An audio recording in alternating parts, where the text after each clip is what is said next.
देवी नगर के झुनकू वार्ड स्थित मुक्तिधाम में विगत 4 अप्रैल को जनसहयोग से चल रहे निर्माण कार्य पर प्रशासन द्वारा की गई बुलडोजर कार्रवाई के विरोध में सैकड़ों नागरिकों ने मौन जुलूस निकालकर मुख्यमंत्री के नाम ज्ञापन तहसीलदार को सौंपा और अपनी मांगे पूरी किए जाने और जन कल्याण के लिए कार्यों में गंदी राजनीति बंद किए जाने की मांग की गई।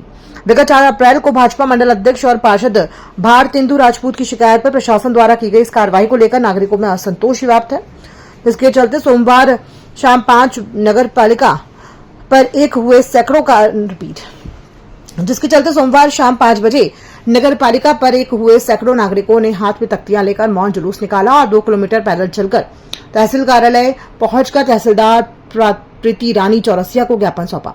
ज्ञापन में बताया गया है कि देवी नगर के प्रबुद्ध नागरिकों द्वारा स्वच्छ भारत मिशन से प्रेरित होकर स्थानीय जन के आर्थिक और श्रम सहयोग से नगर के मुक्तिधामों के सौंदर्यीकरण हेतु मुहिम चलाई जा रही है, जिसमें नगर के कौशल किशोर वार्ड स्थित मुक्तिधाम और तिलक वार्ड स्थित मुक्तिधाम में संरक्षित वृक्षारोपण, रंग रोगन, प्रार्थना शेड निर्माण, गौ आश्रय केंद्र संचालन, पेंटिंग कार्य, पेवर्स, फर्श निर्माण, समतलीकरण, विद्युत साज सज्जा, पौंड निर्माण कार्य कराए गए हैं, जिससे उक्त मुख्यधाम बदहाली से उभरकर एक रमणीय पर्यटक स्थल बन गए हैं। इसी प्रकार झुनकू वार्ड संगम घाट स्थित शमशान घाट पर विगत 2 माह पूर्व सौंदर्यीकरण मुहिम आरंभ की गई, जिसके अंतर्गत देवी नगर के नागरिकों से आर्थिक सहयोग और श्रमदान से मुख्यधाम में साफ सफाई, भूमि समतलीकरण, शेड और परिसर का रंग रोगन, फेंसिंग कार्य, फर्श निर्माण, पिचिंग कार्य और बैठक हेतु कुर्सियों का निर्माण कराया गया है। मुख्यधाम से लेकर बहने वाली सुखचैन झुनकू नदी पुनर्जीवन हेतु गहरीकरण सहित अनेकों कार्य जन सहयोग से कराए गए हैं।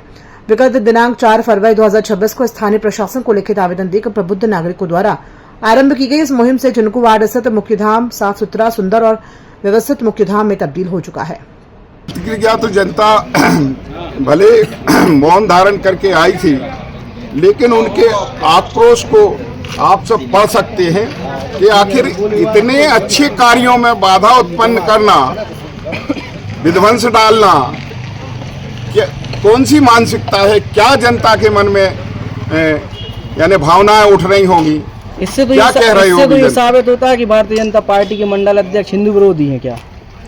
अरे साफ साफ दिख रहा है। ये पार्टी को सोचना चाहिए, पार्टी के बड़े नेताओं को, मुख्यमंत्री, प्रधानमंत्री को ये सोचना चाहिए कि हम स्वच्छता अभियान चला रहे हैं और कोई गंदा अभियान चला रहा है, गंदगी फैलवाने का अभियान है ये तो।